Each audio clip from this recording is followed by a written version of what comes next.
गीत गा रहा है क्या कि अगर मांग ले तो ए जाने जिगर तो तुझे जान दे दूं मैं ये जान कर ये हक दोस्ती का क्या बोलिए कोई जोर नहीं आता कि अगर मांग दे तो जाने जिगर तुझे जान दे दूं मैं ये जान कर कि हक दोस्ती का कि हक दोस्ती का अदा हो गया हक दोस्ती का अदा हो गया सुना है कि तू बेवफा हो गया तो मेरे दोस्त किस्सा ये क्या हो गया मेरे दोस्त किस्सा ये क्या हो गया तो सुना है कि तू बेवफा हो गया सुना है कि तू बेवफा हो गया सुना है कि तू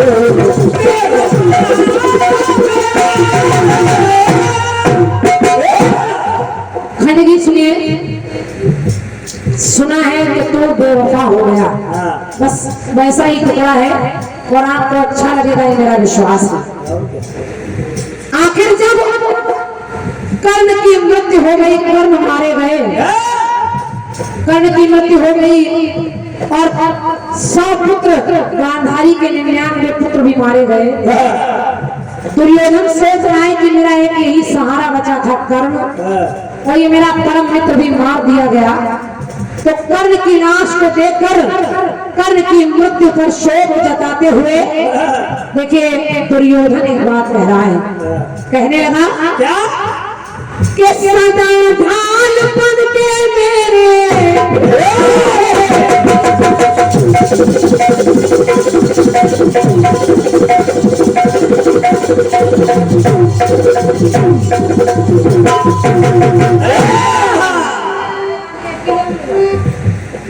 दुर्योधन ने कर्ण की मृत्यु पर एक शोक जताया और शब्दों को सुनिएगा आपको अच्छा लगेगा दुर्योधन कह रहा है कि यही एक मेरा ऐसा मित्र था जिसने मेरे लिए हर समय मेरा साथ दिया और कैसा रहा कि सदा ढाल बन के मेरे सामने खड़ा और मेरे लिए युद्ध इसने लड़ा और मेरे लिए इसने जान है गवाई तो पता था इसे के इसके पांचों है भाई लेकिन इसने किया क्या मेरे लिए अपनी जान दे दी तो मेरी हानि उनका फायदा हो गया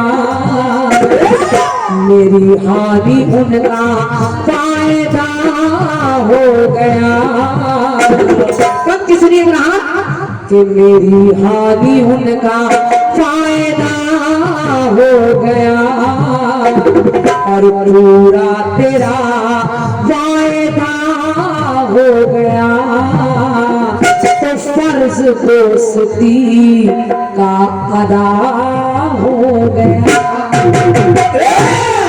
आप तुम्हारे फर्ज दोस्ती का अदा हो गया और मेरे मित्र कर्ण फर्ज दोस्ती का अदा हो गया लेकिन अफसोस है मेरा दोस्त मुझसे जुदा हो गया कि मेरा दोस्त मुझसे जुदा हो गया लेकिन कि फर्ज दोस्ती का अदा हो गया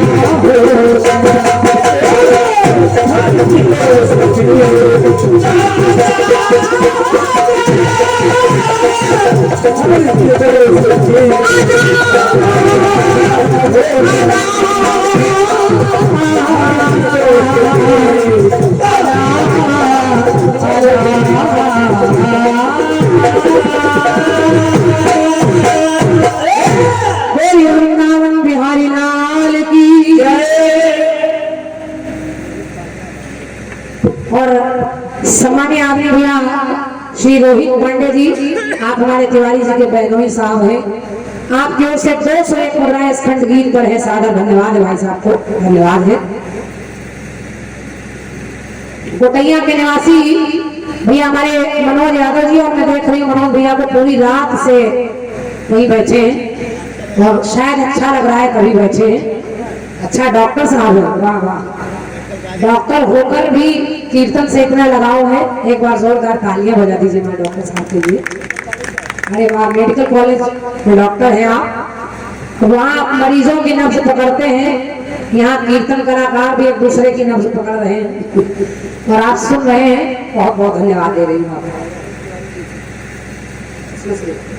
भैया। आदरणीय श्री अनूप तिवारी जी, आपके कर कमलों से भी 201 मुद्राओं का मूल्यवान पुरस्कार है। एक छोटा सा खंड गीत मेरी तरफ से और सुन लें, तो उसके बाद हमारे शंभू भैया आ जाएंगे और मेरी तरफ से विराम हो जाएंगे।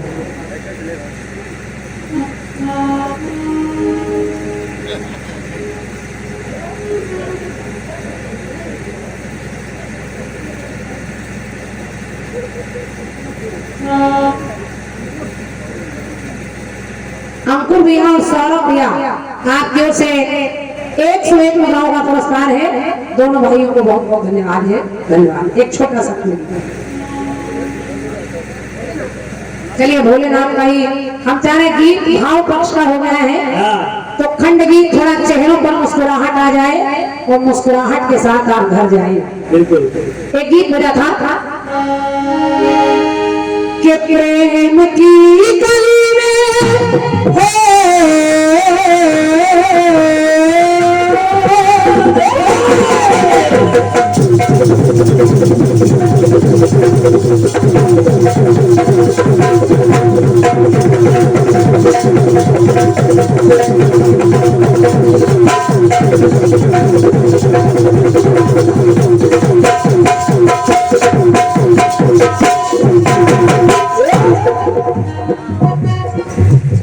जब कलाकार बहुत खुश हो जाता है तो या तो बहुत अच्छा बजाता है तो बहुत खराब हो जाता है। डिसाइड आप कर लीजिए, अच्छा बज रहा है खराब हो रहा है।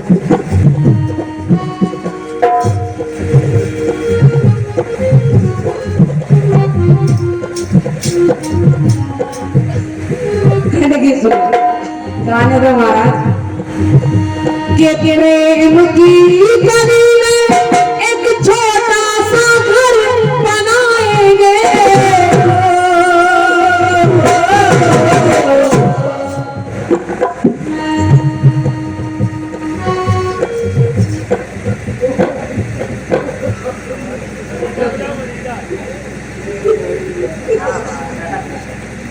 बुद्धि काम नहीं कर रहा। के प्रेम की गली में एक छोटा सा घर बनाएंगे, कलियां ना मिले ना सही कांटों से सजाएंगे, के कलियां ना मिले ना सही कांटों से सजाएंगे, तो बगिया से सुंदर वो बने होगा, बगिया से सुंदर वो बने होगा, और झिलमिल सितारों का आंगन होगा, तो रिमझिम बरसे सावन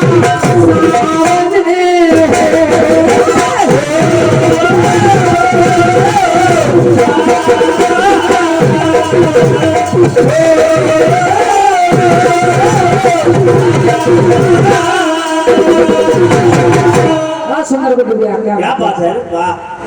ऐसा सुंदर अपना ये घर आंगन होगा, झिलमिल झिलमिल झिलमिल झिलमिल झिलमिल झिलमिल सितारों का आंगन होगा, तो रिमझिम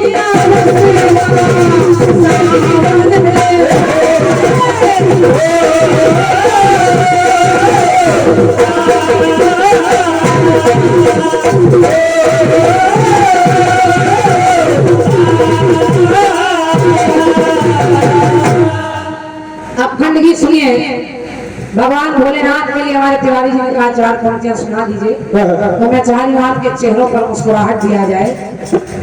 अब एक बार, अब चूंकि हमारी बुआ लोग बैठी हैं, बहनें बैठी हैं, माता जी बैठी हैं, आप लोग भी सुने, आपको भी अच्छा लगेगा। जब कभी लड़की की शादी हो जाती है तो वैसे लड़की अपने मायके में रहे लोग इतना ध्यान नहीं देते, लेकिन जब लड़की की शादी हो जाती है और शादी के बाद लड़की अपने मायके आती है तो मोहल्ले वाले देखने के लिए बड़े उत्सुक होते हैं कि बिटिया क्या पहन के आई है, कौन सा जेवर पहने, कौन सी गाड़ी से आई है, दूल्हा कैसा है, कितनी महंगी साड़ी पहने हैं, ससुराल में सब बढ़िया है कि सब जानने लगते हैं। ऐसे ही माँ भवानी का विवाह जब भोलेनाथ से हो गया और भोलेनाथ से विवाह होने के बाद मैया पहली बार अपने ससुराल से अपने मायके में आई, यानी कैलाश पर्वत से अपने पिता के घर आई। और जब बैठी है तो उनकी 8-10 सहेलियों ने उन्हें घेर लिया और सहेलियां कहने लगी कि हे देवी, देखने में तो बड़ी सुंदर लग रही हो, लेकिन ये बताओ हमारे जीजा जी कैसे? जीन्स वगैरह पहनते कि नहीं पहनते? कहा जीजा जी कैसे हैं? मैया ने कहा सब बहुत अच्छे हैं, भोलेनाथ बहुत बढ़िया हैं। लेकिन सहेलियों ने कहा हमें कुछ दाल में काला लग रहा है, सही सही बताओ जीजा जी कैसे हैं? और जब इतना कहा तो मैया ने कहा अच्छा इतनी जिद कर रही हो तो तुम सहेलियां हो, तुम्हें बताना पड़ेगा। तो मैया कहेगी सुनो सुनो सुनो कैसे हैं हमारे पिया यानी तुम्हारे जीजा जी। कहती हैं कि सुनो सखी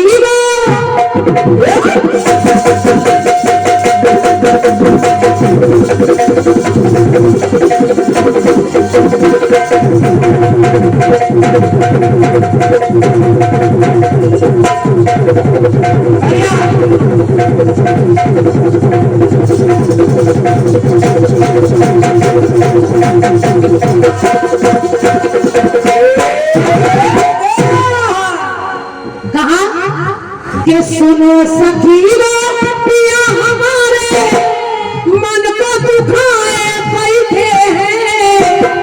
पंक्ति सुनिए, अच्छी लगे तो तालियां रखिएगा। हम भैया बता रही तुम्हारे जीजा जी कैसे हैं। कि सुनो सखी पिया हमारे मन को दुखाए बैठे हैं और मन की बातें करना चाहो, जब मन की बातें करना चाहो तो भांग खाए बैठे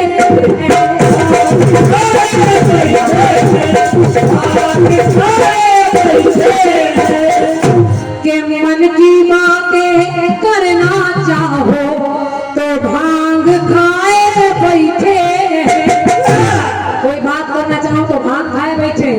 वो इतना ही नहीं कि भांग का नशा जो बाबूजी कहा कि भांग का नशा जो उतर गया तो डॉक्टर साहब बाबूजी कहा कि भांग का नशा जो उतर गया तो चिलम लगाए बैठे हैं और चिलम से फुर्सत अगर मिले तो समाधि लगाए बैठे।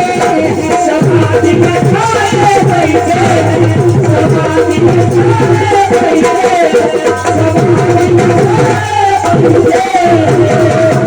के चिलम से फुर्सत अगर मिले तो समाधि लगाए बैठे हैं। और कहा अगर इतनी परेशानी होती तो ठीक था, लेकिन सबसे बड़ी समस्या तो ये है क्या कि जिसके सर पर बैठी, जिसके सर पर बैठी साली होगी, गंगा को खोपड़ी में बैठाए कि जिसके सर पर बैठी साली होगी तो खुश कैसे उसकी घरवाली हो। बहुत बहुत धन्यवाद। कि जिसके सर पर बैठी साली होगी तो खुश कैसे उसकी घरवाली हो।